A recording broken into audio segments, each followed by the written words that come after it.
제가 지금 성령 시리즈 설교를 하고 있습니다. 성령은 상징으로 무엇 같이 역사를 하십니다. 제가 몸으로 표현을 한번 해볼 테니까 이제는 여러분이 설교를 4번이나 들으셨으니까 한번 해보세요. 그게 의미가 뭔지. 성령은 바람같이 역사합니다. 성령은 이 생수인가요? 저는 불을 표현한 건데 불같이 역사하고, 성령은 생수의 강같이 흘러 넘치는 거고, 성령은 비둘기같이 임하며 역사합니다. 오늘은 성령께서 기름같이 부어주시는 것에 대해서 말씀을 증거하려고 합니다. 성령하고 기름하고 무슨 상관이 있길래 성령이 기름같이 부어지시는 걸까? 또 나는 성령의 기름 부음을 받았을까? 과연 성령이 내게 기름과 같이 부어졌을 때 나에게 어떤 일들이 일어나는 걸까? 우리가 기름을 보통 언제 사용하지요? 우리 주부님들 기름을 보통 언제 사용합니까? 음식 만들 때, 요리할 때 기름을 사용합니다. 그리고 가끔씩은 이제 기름을 몸에 바르기도 하고 마사지 할 때 사용하기도 하고. 그런데 기름을 사람에게 붓는 경우는 거의 없습니다. 여러분들 기름으로 이렇게 머리부터 발까지 이렇게 부음을 당하신 적 있으세요? 아니면 누구한테 부어주신 적 있으세요? 없죠. 기름이 어떤 사람에게 부어진다는 것은 영적인 의미인 거예요. 어노인팅, 도유라고 하는 어떤 특별한 의미를 담고 있는 겁니다. 구약 시대에 하나님께서 직분을 주셔서 사람을 세우실 때 기름을 부어서 직분을 주고 사람을 세운 딱 3종류의 직분이 있었습니다. 첫째는 왕이었고, 둘째는 제사장이었고, 셋째는 선지자였습니다. 왜 왕, 제사장, 선지자를 세울 때는 기름을 그 사람에게 직접 부었을까? 기름이 의미하는 것은 무엇이냐면 하나님의 권위와 능력을 상징하는 겁니다. 그래서 왕에게 기름을 부었다라고 하는 것은 하나님의 통치하심과 다스림의 권위, 능력을 왕에게 대신 위임한다라는 거예요. 그래서 세움받은 왕이 하나님을 대신해서 다스리는 겁니다. 또 기름 부음을 제사장에게 부어줬을 때는 죄사함의 권세와 능력을 부어준다라는 거예요. 그 능력을 위임한다라는 겁니다. 그래서 인간 제사장이 하나님을 대신해서 하나님의 백성들의 죄를 듣고 그 죄를 사해 주는 것입니다. 또 기름 부음을 부었을 때 선지자에게 하나님께서 말씀의 권위와 능력을 허락해 주시는 거예요. 그래서 선지자가 하나님을 대신해서 하나님의 뜻을 선포하고 하나님의 말씀을 증거하게 되는 겁니다. 그래서 기름 붓는다라는 것은요, 거룩하게 구별하여 직분을 주어 세운다라는 뜻이 있는 겁니다. 다시 한번, 거룩하게 구별하여 직분을 주어 세운다라는 뜻인 거예요. 이 성령의 기름 부으심이 먼저 예수님에게 이루어집니다. 누가복음 4장 17절의 말씀입니다.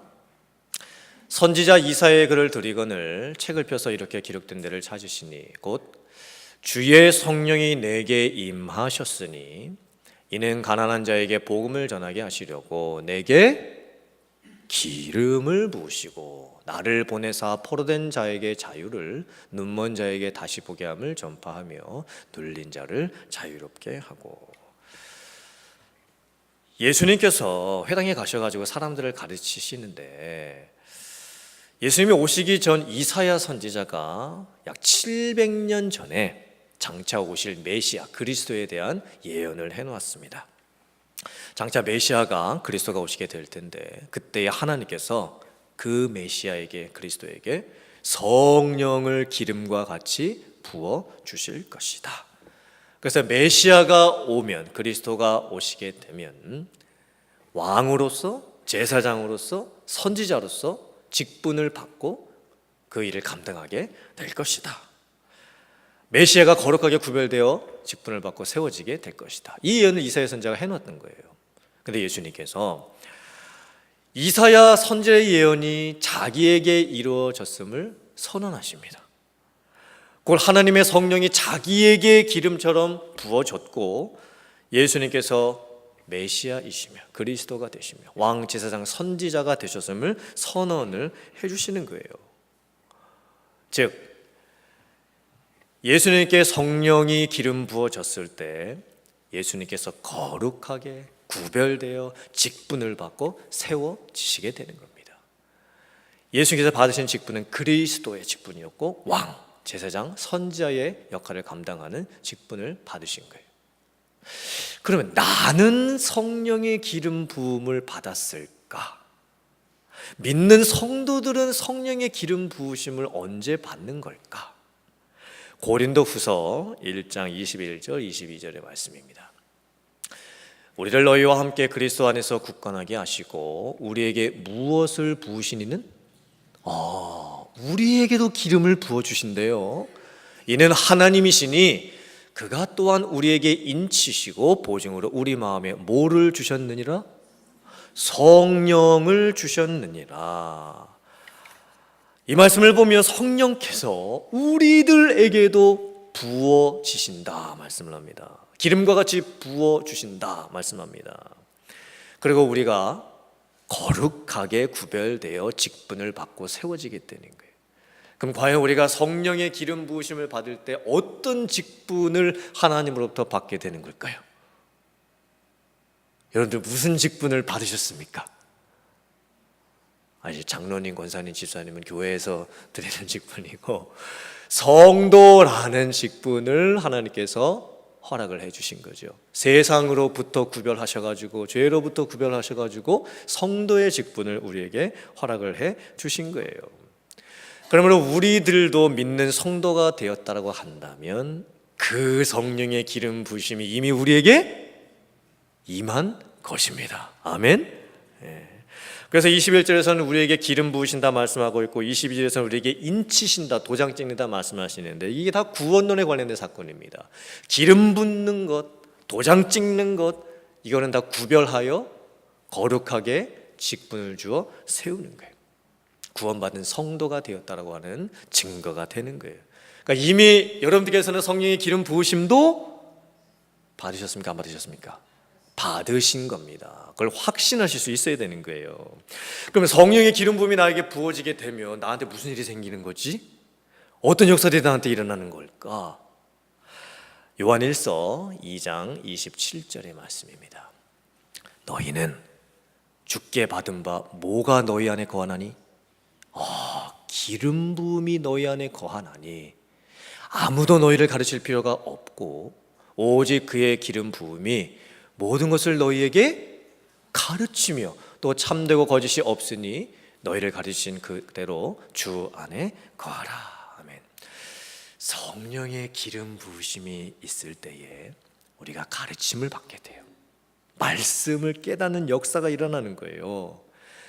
하나님의 말씀을 볼 때나 또 설교 등 하나님의 말씀을 들을 때에 그 하나님의 말씀이 내 안에 다가오고 그 말씀의 뜻이 깨달아지는 겁니다.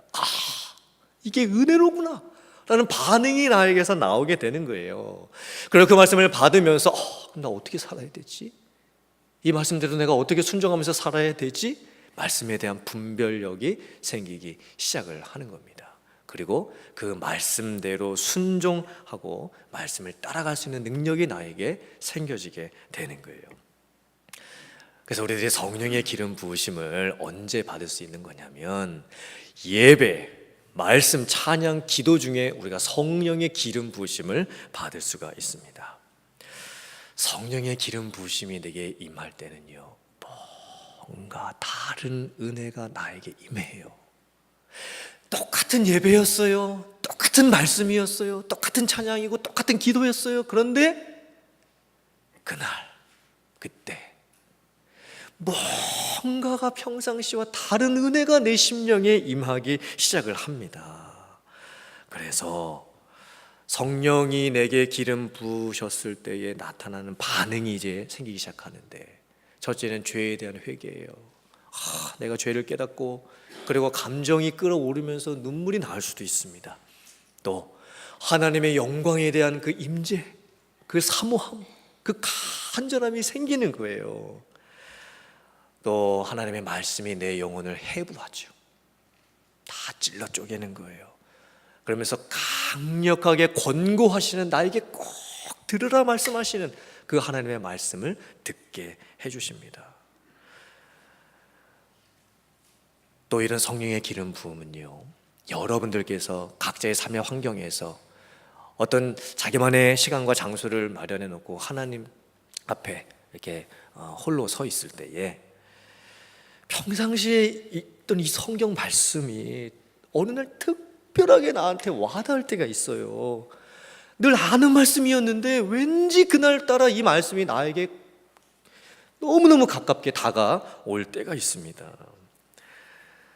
그것이 바로 성령의 기름 부으십니다. 가르쳐 주심, 깨닫게 해주시는 역사가 일어나는 거예요. 그리고 우리가 특별히 때를 정했을 때, 어떤 장소를 정해놓고 부흥회를 한다든지 특세를 한다든지 아니면 수련을 한다든지 뭐 아이들이 BBS를 한다든지, 그때 또 특별한 성령의 기름 부으심을 우리에게 허락해 주실 때가 있습니다. 그래서 평상시에 알지 못했던 은혜들이 우리에게 부어지는 거예요. 특별한 은혜들이 우리에게 찾아오기 시작을 합니다. 이것이 바로 성령의 기름 부으심의 역사인 겁니다. 사랑하는 성도님들, 이 성령의 기름 부으심은요, 매 예배 때마다 경험돼야 되는 거예요. 그 성령의 기름 부으심을 여러분이 간구하셔야 되는 거예요. 또 우리들이 교회에서 특별하게 어떤 시간과 장소를, 때를 정해서 성도님들이 함께 마음을 모아가지고 부흥회를 한다든지 특세를 한다든지 할 때, 그때는 특별히 더 구할 수 있어야 됩니다. 성령의 기름 부으심이 우리 교회에 충만할 수 있기를. 그리고 여러분들께서 각자의 삶의 환경 어디에 있으시든지 성령의 기름 부으심은요, 그때 특별하게 임합니다. 나만이 알 수 있는, 그 누구도 알 수 없는 성령의 기름 부으심의 역사가 나에게 일어날 수 있는 거예요. 그래서 우리 성도님께서 예배이든지 어떤 특별한 때이든지 아니면 매일매일의 나의 삶 속에서 내 골방에서든지 이런 성령의 기름 부으심의 역사를 날마다 체험하면서 살아갈 수 있는 여러분들 다 되실 수 있기를 주님의 이름으로 축원합니다. 또 오늘 이 말씀을 보면요, 성령의 기름 부으심은 바람 같은 성령, 불 같은 성령, 또 생수의 강 같은 성령, 또 비둘기 같은 성령과 달리 성령의 기름 부으심을 통해서 나타나는 뭔가 좀 특별한 의미가 있어요. 그게 뭘까? 이사야서 61장 1절의 말씀입니다.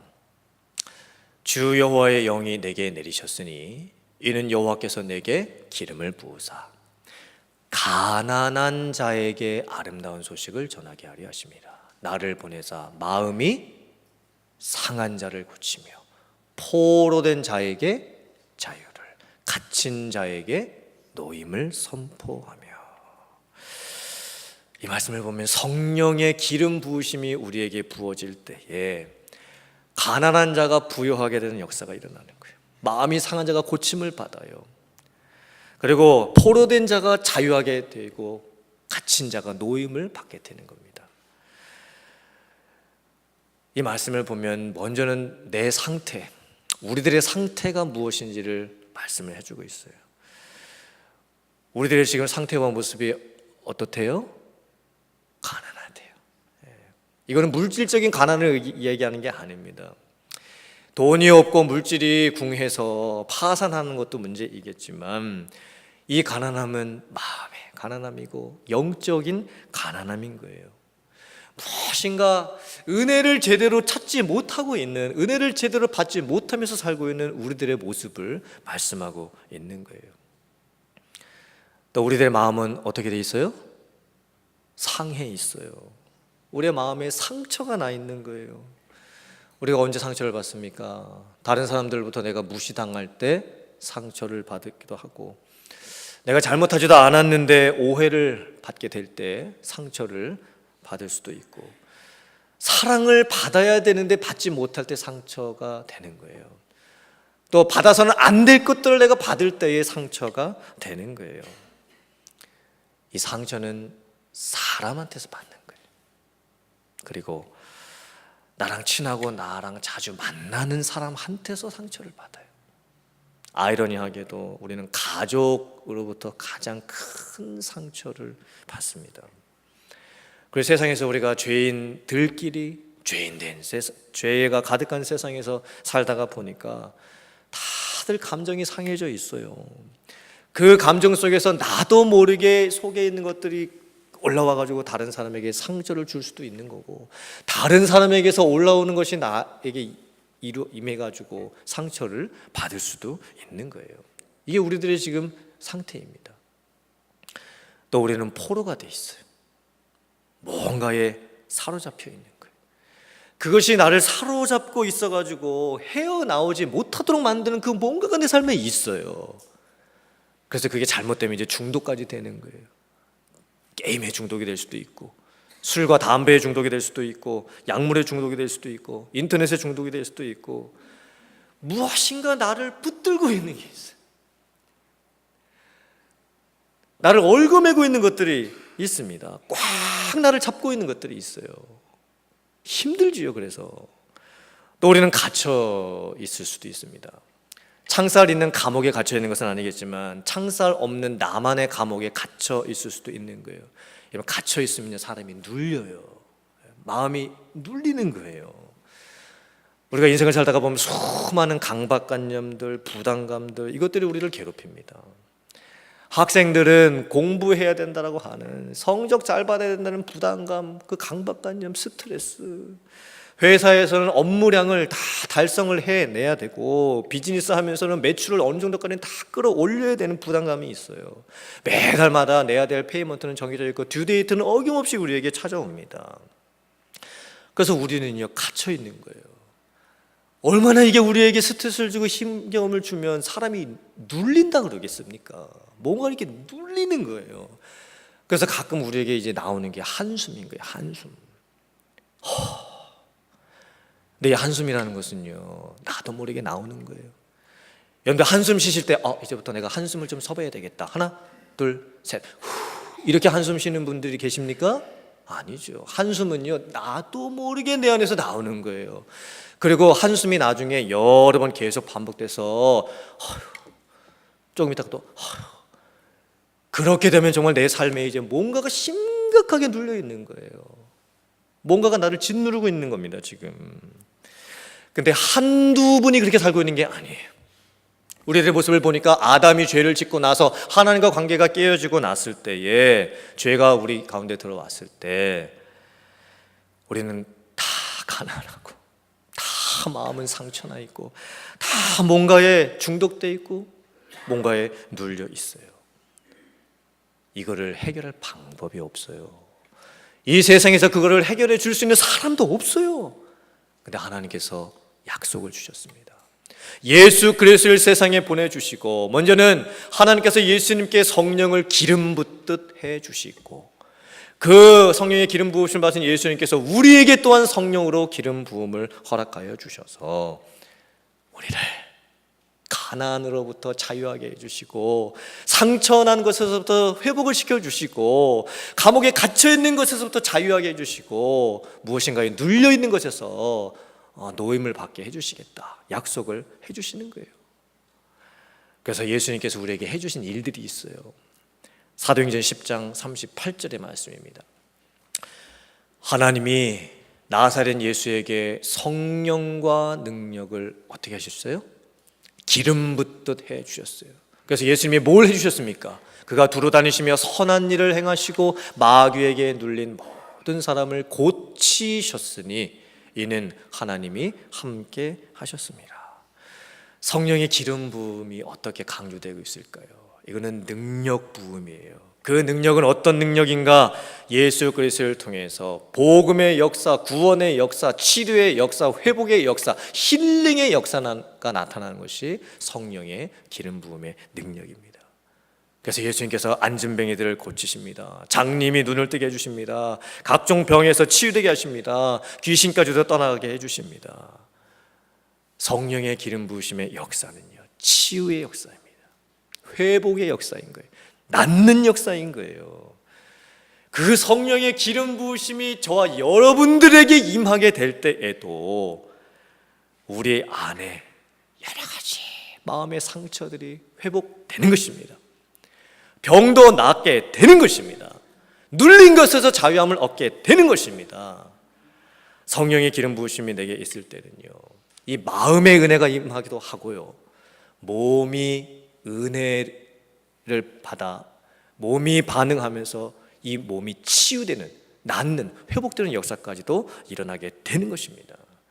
사랑하는 성도님들, 이런 성령의 기름 부으심을 통해서 여러분의 안에 있는, 여러분의 인생 안에 있는 그 어떤 상처와 아픔과 힘든 것과 어려운 것들이 있다 할지라도 그 모든 것들 가운데서 치유되고 회복되고 힐링되는 역사가 일어날 수 있기를 주님의 이름으로 축원합니다. 그런데 이게 되기 위해서는요, 성령의 기름 부으심이 내게 있기 위해서는 먼저 내가 비워져야 돼요. 내가 비워지지 않고서는 성령의 기름 부으심이 내 그릇에 채워질 수가 없는 거예요. 우리 안에는 다 마음의 그릇이 있고 인생의 그릇이 있고 내 존재의 그릇이 있어요. 근데 그 그릇 안에 뭔가가 담겨지지 말아야 될 것들이 지금 다 담겨져 있는 거예요. 쓴뿌리들이 담겨져 있을 수도 있습니다. 잊혀지지 않는 그날에 대한 어떤 기억들이 담겨져 있을 수도 있습니다. 내가 그 사람으로부터 들었던 비수같이 내 마음에 꽂혀져 있는 칼날같이 낯선 것에 내가 마음을 배임을 당한 것 같은 그런 게 내 안에 아직 담겨져 있을 수도 있어요. 내 안에 묶여 있는 것, 억눌려 있는 것, 안 풀려지는 것들이 내 그릇에 담겨져 있을 수도 있는 거예요. 외로움, 상실감, 고독감, 누가 내 마음을 알 수가 있겠습니까? 누가 내 마음의 깊은 곳을 헤아려 줄 수가 있겠습니까? 다른 사람에 대한 분노, 화, 정말 그 사람만 생각하고 그 일만 생각하면 아직도 가슴이 뛸 수가 있어요. 그리고 그게 주기적으로 반복될 수도 있는 거예요. 그래서 가끔씩은 내 안에 남아있는 이 쓴뿌리들과 이 상처들이요, 이렇게 불쑥 바깥으로 튀어나오게 될 때가 있어요. 그래서 사람들 앞에 내가 옛날에 받았던 상처와 아픔들을 막 이렇게 얘기하지요.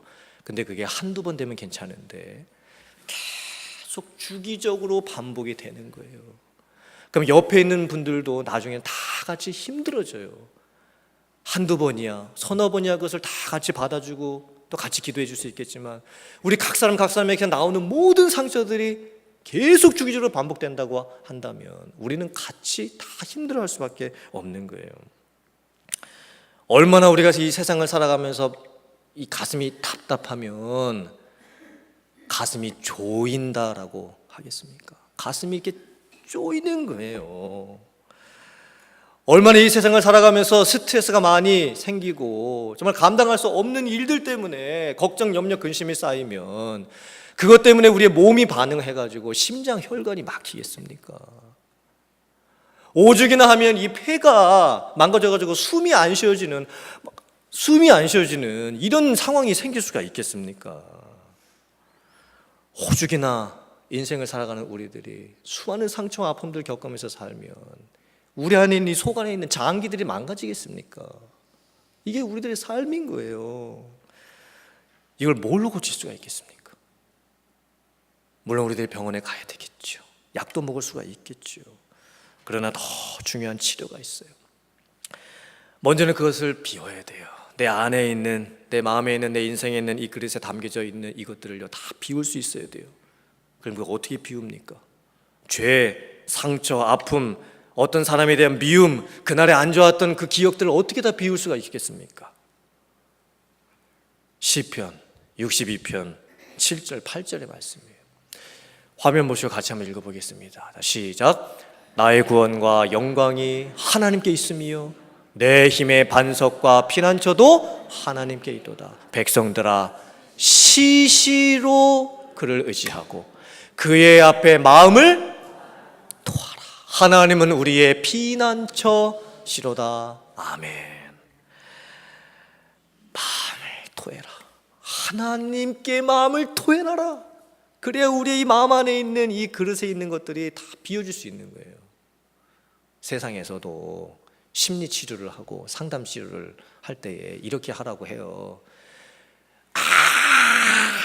망이 소리 한번 질러 봐라. 그리고 샌드백 앞에다 놓고 그냥 한번 쳐봐라 그냥. 그리고 방망이질, 옛날에 어르신들이 뭐 다리미질 하실 때처럼 막 그냥 그냥 두드려 봐라. 그러면 이게 다 풀릴 거다. 근데 그렇게 한다고 다 풀립니까 진짜? 그렇게 해가지고 풀리면 이 세상에서 상처 안 받은 사람 한 명도 안 남아 있겠죠. 다 풀고 살지요. 안 풀립니다. 아무리 소리 질러 보고 아무리 두드려 보고 아무리 해봐도 안 풀립니다. 그건 궁극적인 방법이 아닌 거예요. 내적 치유가 언제 일어날 수가 있습니까? 방법은 딱 하나예요. 아까 말씀하셨잖아요. 하나님 앞에 가서 그 마음을 토하는 거예요. 여러분, 그 왜 토한다라는 표현을 썼을까요? 이거는 욱하면서 그냥 나오는 거예요. 하나님 앞에 과거에 있었던 모든 아픔, 절망, 슬픔, 상처, 이 모든 것들이 내면에서 그냥 푹 하고 속에서 나오는 거예요. 그랬을 때 하나님께서 다 받아주시는 거예요. 하나님께서 그것을 다 받아주시고 은혜로 채워주시는 겁니다. 우리가 마음의 죄를 회개하고 마음의 상처 다 하나님 앞에 꺼내놓고 내 안에 있는 분노, 화 이거 다 하나님 앞에 토해낼 때 그때 이제 빈 공간이 생겨요. 그리고 성령의 기름을 부어주시는 거예요. 그때 온전한 치유와 회복과 힐링이 일어나게 되는 줄 믿습니다. 마음의 회복뿐만이 아니라 육신의 아픔, 이 몸의 아픔까지도 회복이 될 줄 믿습니다. 사랑하는 성도님, 여러분의 인생의 그릇에 지금 마음의 그릇에 뭐가 담겨 계십니까? 다 비우셔야 돼요. 버릴 것, 쏟을 것, 치워야 될 것, 없애야 될 것, 나의 죄, 아픔, 상처, 힘든 것, 묶여 있는 것, 얽매여 있는 것, 그 모든 것들을 다 비우셔야 됩니다. 그때 우리의 마음이 부유해질 수 있습니다. 우리의 마음의 상처가 치유될 수 있습니다. 갇힌 것에서부터 노임을 받을 수가 있습니다. 포로된 것에서부터 자유함을 얻게 될 줄 믿습니다. 오늘 이 예배의 시간이 바로 그런 역사가 일어나는 그런 시간과 장소가 돼야 됩니다. 미루지 마시길 바랍니다. 그리고 구하셔야 돼요. 성령님, 제게 기름을 부어 주시옵소서. 기름같이 제게 성령께서 충만하게 부어 주시옵소서. 그래서 내 안에 있는 모든 상처와 아픔들을 다 씻어내고 오직 은혜로 충만하게 체험받게 해 주시옵소서. 예배를 통해서 말씀, 찬양, 기도를 통해서 복음 앞에 반응하고, 그래서 여러분이 하나님 앞에 나아가 그 모든 것들을 토해내면서 온전한 치유와 회복을 경험할 수 있는 여러분들 다 되실 수 있기를 주님의 이름으로 축원합니다. 여러 가지 인생의 쓴뿌리, 우리의 육신의 연약함들까지라도 다 치유해 주시는, 회복해 주시는 그 성령의 기름 부으심을 경험하며 사실 수 있는 저 여러분들 다 되실 수 있기를 주님의 이름으로 축원합니다. 아멘.